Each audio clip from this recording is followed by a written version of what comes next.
Bienvenue dans cette partie 2, dans laquelle on va continuer à évoquer un certain nombre d'aspects qui prouvent que l'islam que l'on connaît aujourd'hui est bien différent de l'islam des origines. Alors on a déjà parlé de ce qui s'est passé à la suite de la mort du prophète, des conflits entre les compagnons, de l'usurpation du pouvoir par les Omeyyades, et aussi on a évoqué tout ce qui tournait autour de l'instrumentalisation de la religion par le politique et même de la question épineuse du Coran. Et aujourd'hui, on va continuer et on va rentrer tout de suite dans un autre aspect qui est la question des hadiths. Après la standardisation du Coran, il y a une autre phase clé de la construction idéologique de l'islam tel qu'on le connaît aujourd'hui. Et c'est l'utilisation des hadiths comme un instrument politique. Alors si aujourd'hui les hadiths sont considérés comme une source fondamentale de la jurisprudence islamique qu'on appelle fiqh, il est important de rappeler quand même une chose essentielle, c'est qu'ils ont été collectés, triés et diffusés bien après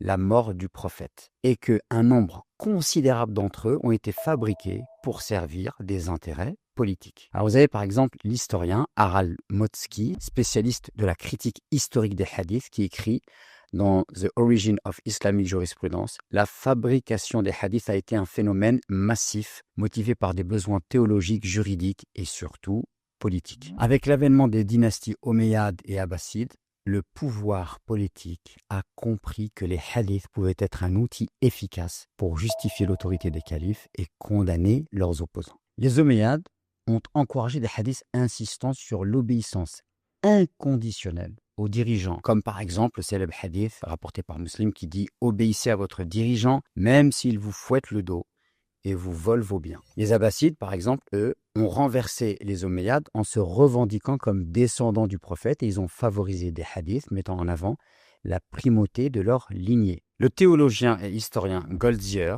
explique dans Muslim Studies l'énorme production de hadiths sous les premiers califes était directement liée aux rivalités politiques de l'époque. Chaque faction forgeait ses propres hadiths pour légitimer sa position. Un autre aspect important de cette manipulation est l'utilisation des hadiths pour diaboliser et discréditer les adversaires politiques. Par exemple, les Omeyyades ont fait circuler des hadiths dévalorisant Ali ibn Abi Talib, leur principal opposant. Certains attribuent au prophète des critiques implicites contre Ali. Inversement, les partisans d'Ali ont propagé des hadiths mettant en avant sa supériorité spirituelle et politique. Les Abbassides qui, eux, étaient en lutte contre les Omeyyades, ont fabriqué des hadiths où le prophète aurait prédit l'avènement de leur dynastie comme une bénédiction divine. L'historienne Patricia Crone, dans God's Rule, Government and Islam, explique « Les hadiths étaient l'arme idéologique des luttes de pouvoir. Chaque dynastie forgeait ses propres récits pour renforcer sa légitimité et affaiblir ses ennemis. » Alors l'un des aspects les plus frappants, c'est que la compilation des hadiths ne s'est faite que plusieurs siècles après la mort du prophète. Les premières grandes compilations, Bukhari, Muslim, Abu Daoud, datent du 9e siècle, soit environ à peu près 200 ans après la mort du prophète. Et les rapporteurs de hadiths étaient souvent inconnus ou sujets à caution. Par exemple, sur des centaines de milliers de hadiths, le recueil de Bukhari ne comporte que 7563 hadiths. Mais si on enlève les répétitions, il n'en compte que 2602. Ce qui signifie que l'écrasante majorité des récits en circulation, ils étaient considérés comme soit douteux ou fabriqués. L'expert en critique historique des hadiths, Jonathan Brown, dans Hadith Muhammad Legacy in the Medieval and Modern World, nous dit « Le processus de transmission orale et de compilation des hadiths était vulnérable aux manipulations. Ce qui a été préservé est le résultat d'un tri humain influencé par les circonstances politiques et doctrinales du temps. L'usage politique des hadiths a eu des conséquences majeures sur la construction de l'islam tel qu'on le connaît aujourd'hui. Le premier point, c'est la sacralisation des dirigeants. L'idée que toute contestation politique était assimilée à une rébellion contre Dieu va faire des ravages.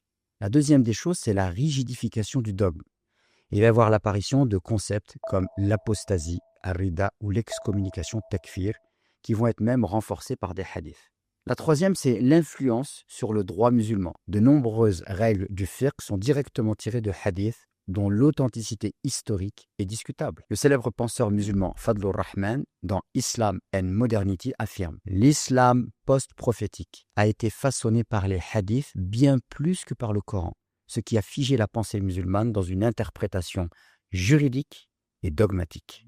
Alors, la conséquence de la manipulation des hadiths va faire des ravages. L'islam s'est structuré autour de récits fabriqués pour servir le pouvoir, plutôt que d'une interprétation dynamique et contextuelle. Les divergences entre écoles juridiques proviennent en grande partie de différences dans l'acceptation ou le rejet de certains hadiths. Également, les hadiths continuent d'être utilisés aujourd'hui pour justifier des politiques répressives, notamment dans les régimes autoritaires qui instrumentalisent la religion. Un autre aspect qui est extrêmement intéressant à étudier, c'est le conflit entre les Omeyyades et les Abbassides. Après près d'un siècle de règne omeyyade, il va y avoir une opposition qui va se structurer contre leur pouvoir, jugé despotique et élitiste. Cette contestation, elle est menée par les Abbassides, une famille qui revendique une légitimité supérieure en tant que descendant direct de l'oncle du prophète, El-Abbas. Ils vont exploiter le ressentiment des populations non arabes, notamment les Perses et les Mawalis, les convertis musulmans qui sont considérés comme inférieurs sous les Omeyyades.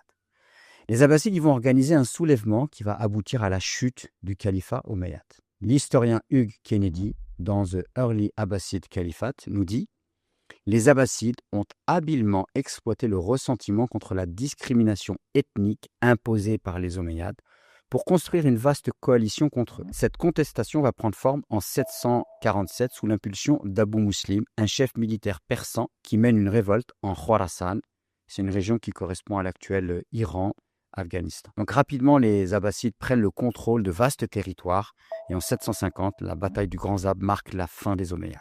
Marwan II, le dernier calife omeyyade, il est défait et tué durant cette bataille. Donc les Abbassides vont organiser un massacre systémique des membres de la famille omeyyade pour bien sûr éviter toute résurgence de leur pouvoir. Il y a un seul homme qui va échapper à cela, c'est Abd al-Rahman Ier qui va parvenir à s'enfuir et qui va établir un émirat omeyyade en Andalousie en Espagne, en créant le califat de Cordoue. L'historienne Patricia Crone nous dit dans un de ses ouvrages « L'effondrement des Omeyyades ne fut pas seulement une victoire militaire, mais un changement radical dans la structure du califat et de la culture islamique. » Alors, les Abbassides, bien qu'ils revendiquent un retour à un islam plus conforme aux idéaux du prophète, en réalité, ils instaurent un État hyper centralisé et bureaucratique, inspiré des modèles perses sassanides. Parmi les changements majeurs, il va y avoir le déplacement de la capitale. On va passer de Damas à Bagdad. Et Bagdad va être fondée en 762 comme un nouveau centre du pouvoir qui va marquer un éloignement avec l'Arabie. Il va y avoir également l'institutionnalisation du califat. Le califat abbasside va devenir une figure presque divine, entourée par des protocoles extrêmement rigides. Il y a aussi l'intégration des Perses et des non-arabes dans les postes administratifs et militaires, ce qui va marquer par contre là un tournant vers une islamisation plus large et moins tribale. L'orientaliste Bernard Lewis nous dit dans un de ses ouvrages « Sous les Abbassides, l'islam s'éloigne de son ancrage arabe pour devenir une civilisation impériale avec une structure de pouvoir complexe. » Par contre, malgré leurs promesses de justice, les Abbassides instaurent une répression féroce contre leurs opposants. Ils vont éliminer tous les anciens partisans d'Abu Muslim jugés trop populaires. Il va y avoir une répression aussi des chiites qui espéraient un califat descendant directement d'Ali. Il va y avoir également l'usage de la religion pour légitimer leur pouvoir. Et là, des hadiths sont forgés, comme on l'a déjà vu, pour justifier la supériorité de la lignée abbasside. Un exemple de hadith forgé sous les Abbassides prétend que le prophète aurait dit « Le pouvoir restera au sein de ma famille et mes oncles auront la légitimité ». L'historien Gordon Newby nous dit dans un de ses ouvrages « Les Abbassides ont consolidé leur pouvoir en se présentant comme les garants de l'islam authentique, tout en usant de méthodes despotiques comparables à celles des Omeyyades. » L'arrivée des Abbassides marque quand même une mutation idéologique et géopolitique de l'islam. Premièrement, il y a un chiisme entre Bagdad et Cordoue, puisque l'émirat omeyyade en Espagne devient un centre alternatif du pouvoir. Deuxièmement, l'autorité abbasside se fragilise et des gouverneurs prennent leur indépendance. Troisièmement, sunnites, chiites et autres mouvements se structurent davantage autour d'écoles théologiques rivales. L'orientaliste Franz Rosenthal nous dit dans un de ses ouvrages « Les conflits entre Omeyyades et Abbassides ont modelé l'islam en une mosaïque de pouvoirs concurrents, chacun cherchant à imposer son récit comme étant l'héritage légitime du prophète. » Alors là, il va y avoir des conséquences à long terme. Premièrement, il va y avoir une culture du pouvoir absolu. L'idée que le calife est l'ombre de Dieu sur terre, ça va devenir une norme. La deuxième chose, c'est que l'islam va se fragmenter. La rivalité, par exemple, entre Bagdad et Cordoue, puis entre les Abbassides et les Fatimides, chiites, ça va nourrir des divisions durables. L'autre aspect, c'est qu'il y a un contrôle accru du religieux par le politique. Les califes, par exemple, abbassides, vont s'appuyer sur les ulama pour légitimer leurs décisions, initiant un contrôle étatique de l'interprétation religieuse. Ainsi, la transition entre Omeyyades et Abbassides n'est pas seulement un changement de dynastie, mais c'est une transformation profonde du rapport entre politique et religion en islam. Alors maintenant, je vous propose de passer à un autre aspect, c'est la question de la philosophie. Alors ce qu'il faut savoir, c'est que dans les premiers siècles de l'islam, la philosophie jouait un rôle central, crucial dans la construction de la pensée musulmane. Les musulmans vont être influencés par l'héritage grec, perse et indien. Et les penseurs musulmans, ils vont développer un véritable âge d'or intellectuel, où la raison et la spéculation métaphysique étaient encouragées. Alors les figures sont connues, il y a El-Kindi, El-Farabi, Avicenne, Ibn Rushd, et tous vont intégrer la pensée aristotélicienne et platonicienne dans la réflexion islamique. Et ils vont chercher à concilier raison et révélation. Alors, l'historien Dimitri Goutas nous dit dans un de ses ouvrages, « Le mouvement de traduction des textes grecs en arabe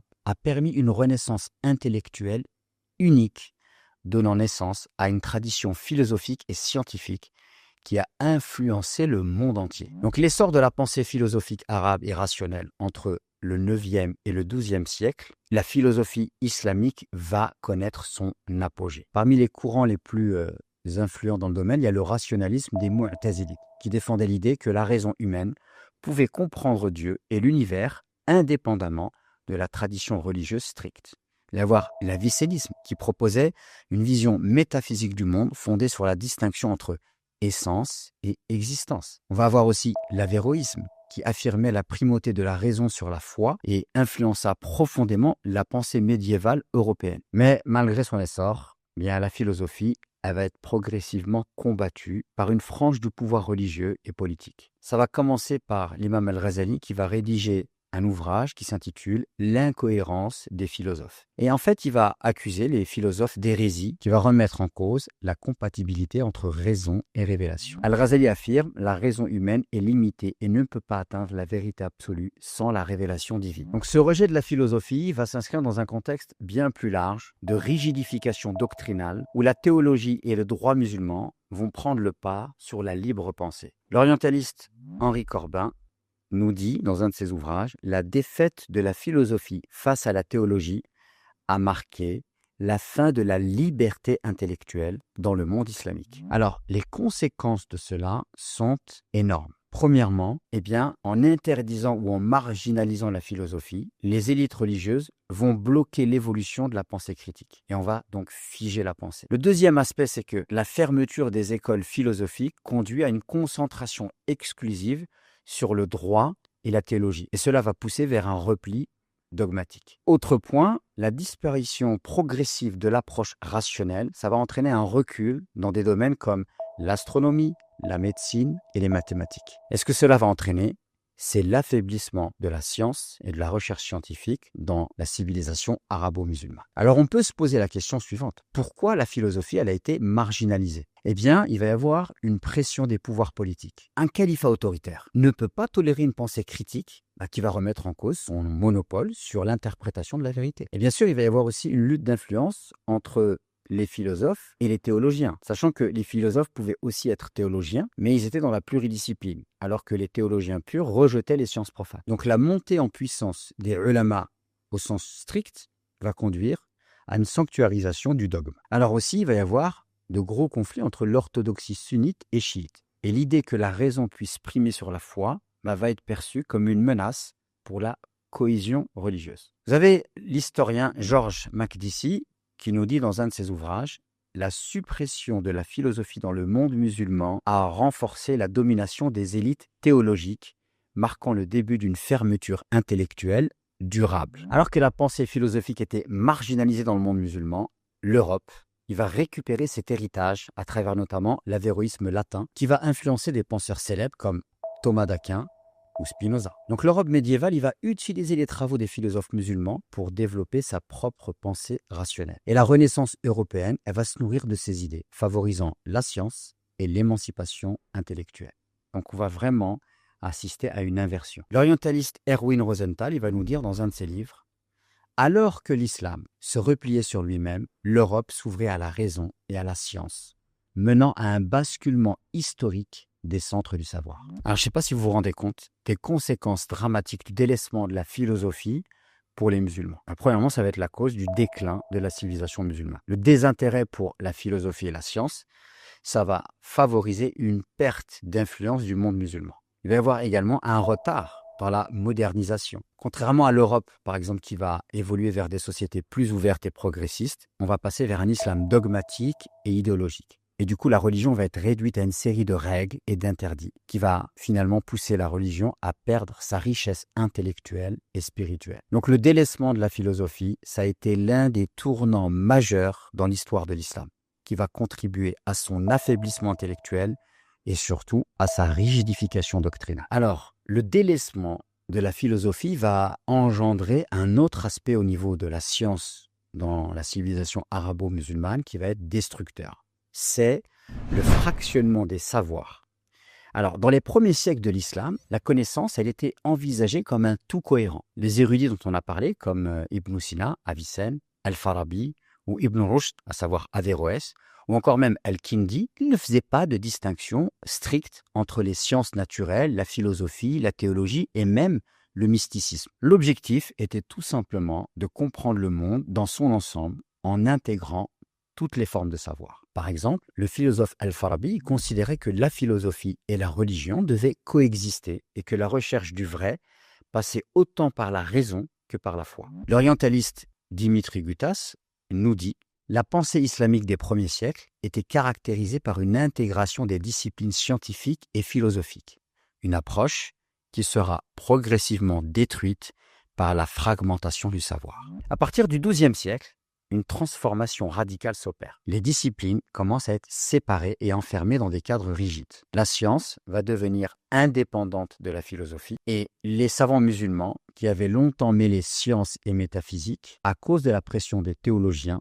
eh bien en fait, ils vont faire une dissociation entre le savoir religieux et le savoir rationnel. Alors, le droit islamique va s'imposer comme le cadre dominant et les sciences rationnelles, qui sont considérées comme trop spéculatives, vont être reléguées au second plan, alors que la jurisprudence islamique va devenir donc et s'imposer comme la norme de référence. Alors un autre aspect, c'est que la théologie dogmatique, elle va supplanter et effacer la pensée libre. Donc il y a des écoles de pensée juridiques et théologiques qui s'enferment dans des débats internes et stériles, où chaque école, par exemple dans le droit hanafite, malikite, shafi'ite, hanbali, va défendre son interprétation comme étant la seule valide. Alors l'historien Georges Makdissi nous dit dans un de ses ouvrages « L'évolution du système éducatif islamique a graduellement réduit l'espace de la pensée critique et rationnelle en imposant une stricte séparation des disciplines. » Le fractionnement du savoir, ça ne concerne pas simplement les sciences, mais aussi la religion elle-même, puisqu'il va y avoir une séparation entre les écoles juridiques et théologiques. Et ils vont entrer dans des conflits incessants. Par exemple, il va y avoir le conflit entre les Ash'arites et les Mu'tazilites,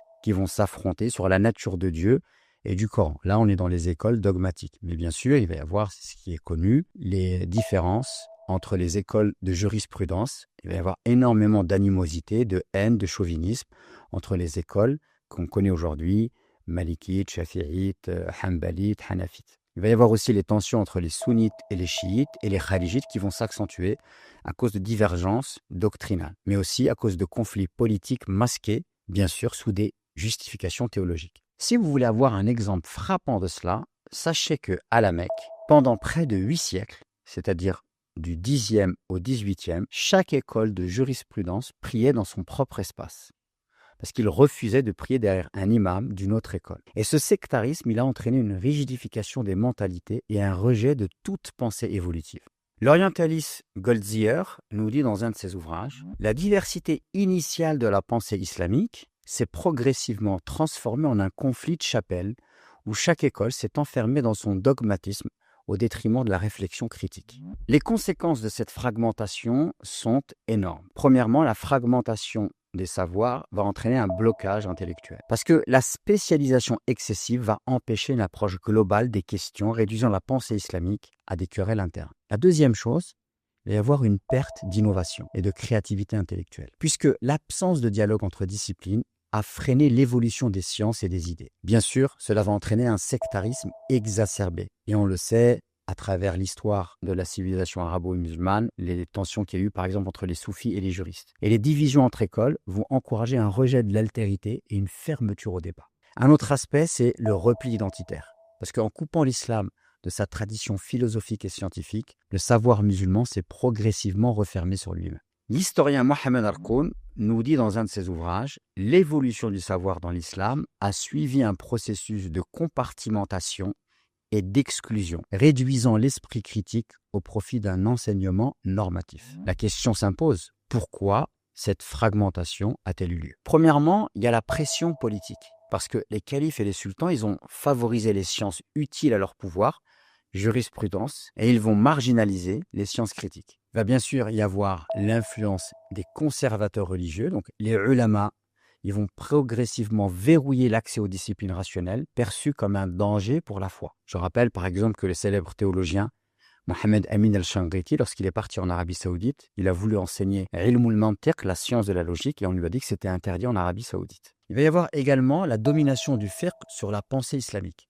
Donc, au lieu d'être un champ intellectuel ouvert, la connaissance s'est réduite à un ensemble de règles juridiques immuables. Donc là encore, vous pouvez vous l'imaginer, les conséquences de cela à long terme vont être dramatiques. Là, une stagnation intellectuelle, et on peut encore la constater aujourd'hui. La deuxième des choses, c'est un retard dans les sciences modernes, tandis que l'Europe, qui avait repris l'héritage philosophique musulman, lui, il a amorcé une renaissance et les Lumières, et ça aussi, on peut encore le constater aujourd'hui. Et un islam fragmenté en tendances idéologiques qui se battent encore sur des questions théologiques secondaires. Donc vous pouvez constater aisément que cette question du fractionnement du savoir dans le monde musulman, ça va être l'un des facteurs clés du déclin civilisationnel des musulmans et de leur rigidité idéologique. Alors là, il y a un sujet qui est aussi très important, un autre aspect, c'est l'impact du colonialisme sur les musulmans. Donc vous le savez, à partir du 19e siècle, une partie du monde musulman passe sous domination coloniale. Par exemple, des empires comme la France, le Royaume-Uni et les Pays-Bas, ils vont imposer leur contrôle sur des territoires autrefois gouvernés par des États islamiques. Par exemple,